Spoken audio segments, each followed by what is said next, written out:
По стагнацијата во првиот економски раст од 3,1% во вториот квартал годинава, објави државната статистика. Економијата најмногу се потпирала на домакинствата кои потрошиле за 2% повеќе пари и учествуваат со скоро 70% во бруто домашниот производ, додека бруто инвестициите на компаниите бележат катастрофален пат од 11,3%. Извозот пораснал за 13%, а увозот на стоки за 4%. Бруто инвестициите во однос така имаат некој стагнација и стабилен негативен раст во периодот. Би требало да видиме како ќе биде третото тромесечие, за да можеме да предпоставиме каков би бил самиот раст на БДП за 2018 година. Градежништвото никако да закрепне. По 40% пад во првиот квартал, овој сектор бележи намалување од скоро 13% во периодот од април до јуни. Вице-премиерот Ангјушев најави дека до 10 октомври ќе се знае колку дополнително ќе чини изградбата на автопатот Кичево Охрид. Тврди дека владата ги поправила грешките на претходната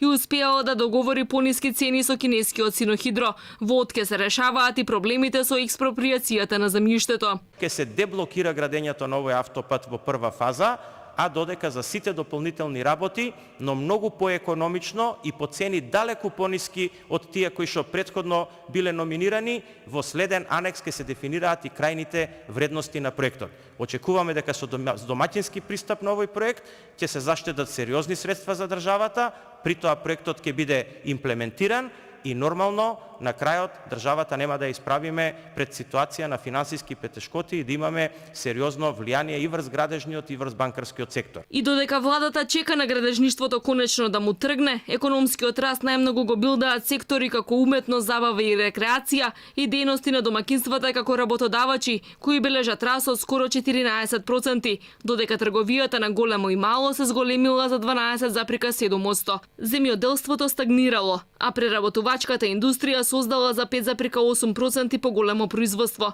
И покрај стагнацијата во првиот квартал, владата останува на проекциите за раст на економијата од 3,2% годинава.